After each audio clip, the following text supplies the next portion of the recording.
en route to the most famous Barbel peg in the country with my buddy. And look at that awesome lane there. And there's the other boys and girls. We're going to find out how they've done, and all the other bits and pieces we'll let you know tomorrow when we do some videoing.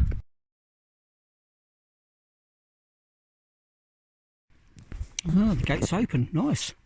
You can take horses out there for a spin, because they have horses here. This is the coach house in Newark near Collingham weir, actually in Collingham itself. It's a beautiful, beautiful, beautiful farmhouse. It used to have cows, but not for milk and not for meat, it's from other thing.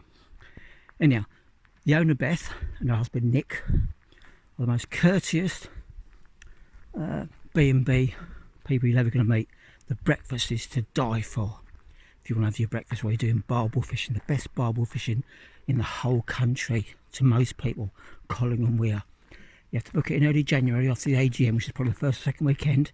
For the following year after June the 15th, you have to pay for it ASAP. In the past you never did that. You booked it on the January and you wouldn't have to pay for it as long as you pay for it before the June of the following year.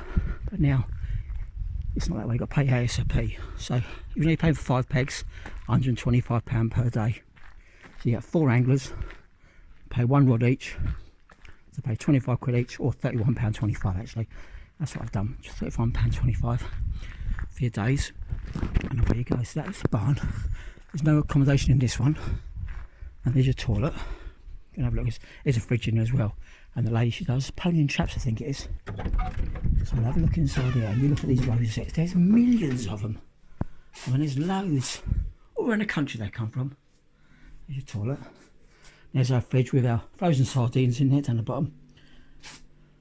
Some predator fish. And we've got our beers in here, obviously. We turn it off to don't freeze them. We'll look at our accommodation. The farmhouse is amazing. We're in the annex this time. We have stayed in the farmhouse before. But we can have a look. You'll like it. We come back in a minute. You might get a bit bored by now. I want to keep you entertained, intrigued and inspired. So you've got full use of the kitchen in the annex. So you've got your little fridge here, get your dishwasher, washing machine, all the utilities you can use. Sit down at the table with your mates, that sort of stuff. You can order in, eat at the table. There's a Chinese down the road, a chippy down the road. What other restaurants there is. Got your full range in your bathroom. So you've got a bath in here plus a shower. So it's £40 a night plus your £5 for your breakfast. Whether you eat breakfast in here or you have a takeaway breakfast, which we're opting for because we're leaving silly o'clock in the morning. We set alarms for 3:30 in the morning, and then we get down to the car park. And because I'm actually thinking, we go upstairs now to the other room. Excuse me, I have to edit that part. Because I'm actually thinking, oh, this one's got a sofa in it and a TV. Right result. So I don't know if I should stay in this room or not. Must be a shared bathroom downstairs, but nice little TV. Have a couple of beers with your mates in here. Don't know if it's whatever it is, some sort of format in here. I think it's more Skybox than a DVD because I think DVDs are obsolete. Lovely. So £40 for your night, and the breakfast is to die for if you have breakfast in the house. If it's a takeaway breakfast, it's still very, very good value for money. And she treats you with love. Literally, Beth does, and she's amazing as a woman.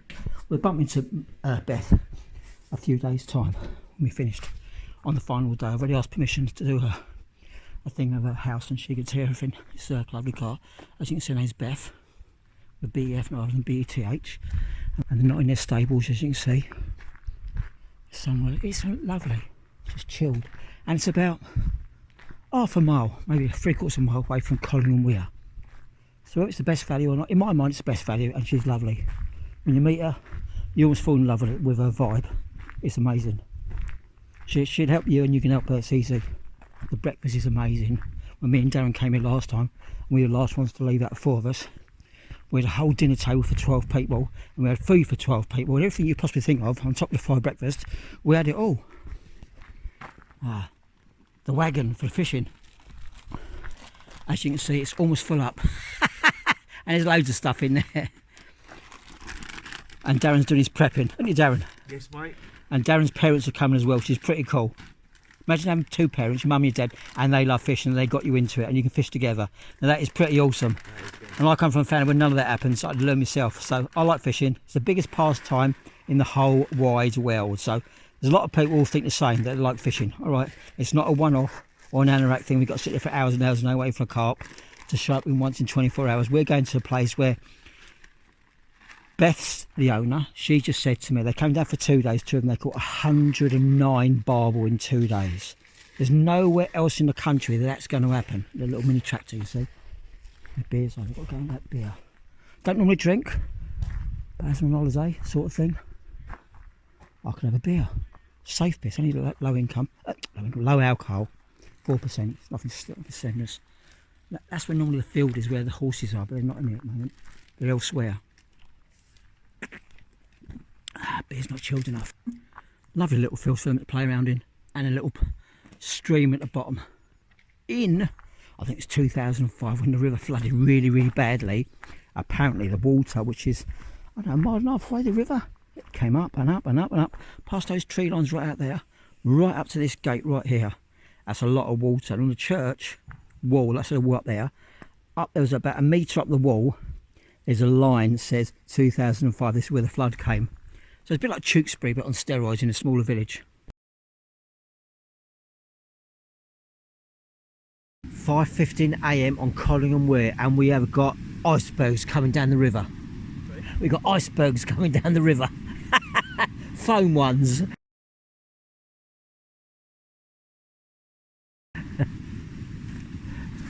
We're out catching barbel, hopefully. Yesterday's lads, they didn't do that well. I bet using carp tax, just chucking that, leaving that there for an hour and hoping to catch a fish, instead of doing regular casting every 5 minutes or 10 minutes or whatever you're doing. Wherever you want to fish it, that's what you've got to go and do. First day, been fishing about, I don't know, 15 minutes if that. I don't know. You set up, get everything ready and do it as soon as daylight came, we started on it.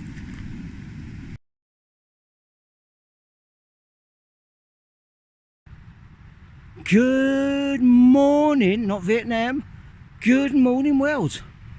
Here we are at the most famous river in the UK for barbel. We're at the famous called Cromwell Weir, but it belongs to Collingham AA. At the moment, it's £125 for 5 pegs, and you've got to book up generally January's, and you've got to make payment for the following year. I've got to buy it, I've got to go. Hell, what a nightmare. Yeah, I'm coming. Not gonna break my neck. I did ask the boys, told me rods, and it's off. I didn't expect one straight away, but here we go. Oh, the whole thing fell over, fucking hell. Well, we ran down the side of the hill, got the fish. So down here, the sky looks beautiful.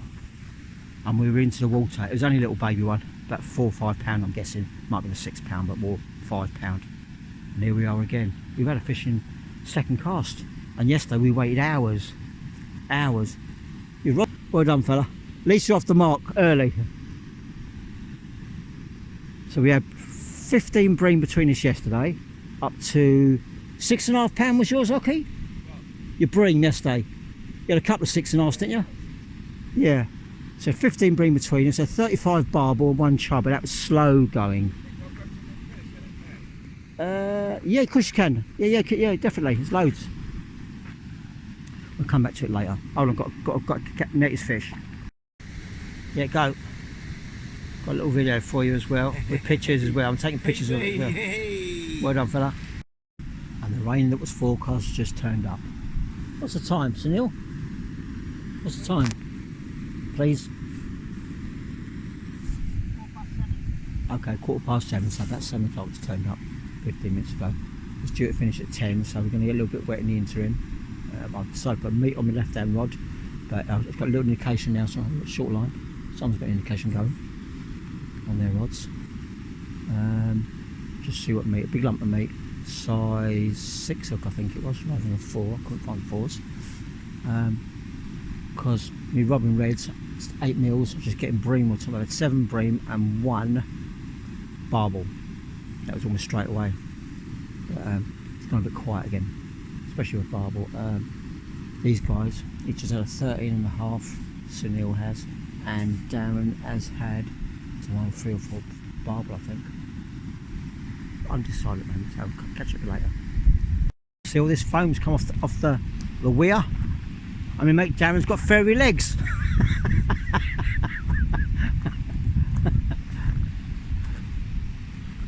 So it should be a really good day. Overcast, not sure about the drizzly rain, but overcast should be good for most fish. Especially good for bream, unfortunately. And so far I've had 8 bream and 1 barbel. You're over the other line, or you're under it, one of the two. We'll come back in a minute. Do you want me to pass the rod up to you up there and you walk along? So you can free it from the other side. If I put the rod there, you can walk down that slope and then go to the other side of the boulder, the snag. You want to try that or not? Still pulling through, is it? Oh, it's not. So you think it's snagged up now? Not right. Okay. Well, try it the other way. You can try up there or not. I don't know. So what are you going to do?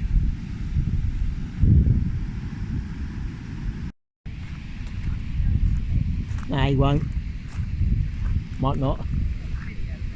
I have. Father and son duet or duo. Come to clear the snag. Here he goes. Ouch. Whoa. Easy, tiger.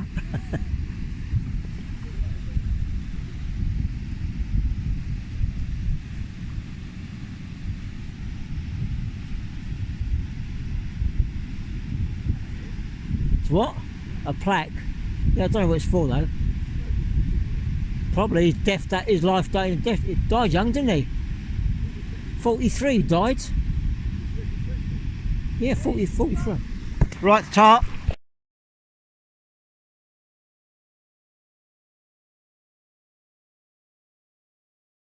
Now that is how low the water level is at the moment at Collingham Weir. Sandbank you normally see where the lighter bit is, and the lighter bit, that's normally what you see above the water line. So where it looks all damp and wet, that's normally under the water. So it's a foot or 2 below the standard level here that I've seen at its lowest, not at its highest, at its lowest. So it is that low. And one of these narrowboats got stuck in the lock yesterday and he was turning his engine up trying to get out. It was funny and saddening obviously, but the guy did manage to get himself out, fortunately. The tide was turning, so the water's going to rise up, not rise, go down, and trucking it further, so it was sorted. It wasn't a big problem. Well, I don't think that paddleboard bloke is going to get very far indeed, is he? Because I reckon he can't jump 15 feet and get up that weir on a paddleboard even. Unless his name's Superman or something. I don't think he's got a single chance. He might go to the lot. He's pulling in. You know what he is? He's a new bailiff. Come and check our tickets. New EA bailiff. Brilliant. The new EA bailiff. Come and check our tickets. Not really.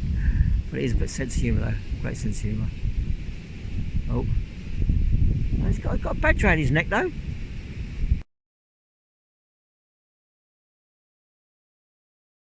One of the stables that's not in use, but I just looked through the door, the opening, and I found, if she's still flying around, a house martin. Yeah, look, there you go. She flew out the window. Up and away she's gone. Brilliant. Oh, there's another one. Look, there you go. Cool, eh? A little couple of minutes inspection. Hello, how you doing? Yeah, I'm not a predator, just curious. Whereas before, they definitely had 2 because they were just round the corner. I'll see if I can splice it in with from the previous videos so you can see. And one was a brown one and the other one, don't remember, it was white with patches on it, but I couldn't swear to it. One was definitely brown though.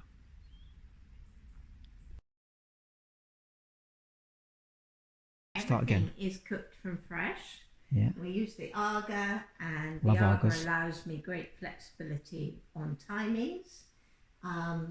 It is here and on all winter, all Oh, summer, wow. which drives my husband up the wall because it's not cost effective, he says. Okay. So It's gas rather then than we go gas rather than through logs. to the far end of the kitchen, and this is where we do the breakfast. We have a meaty breakfast. And for the breakfast, we do cereals, toast, fruit, yogurt, and then we do a full English. And we had strawberries as well.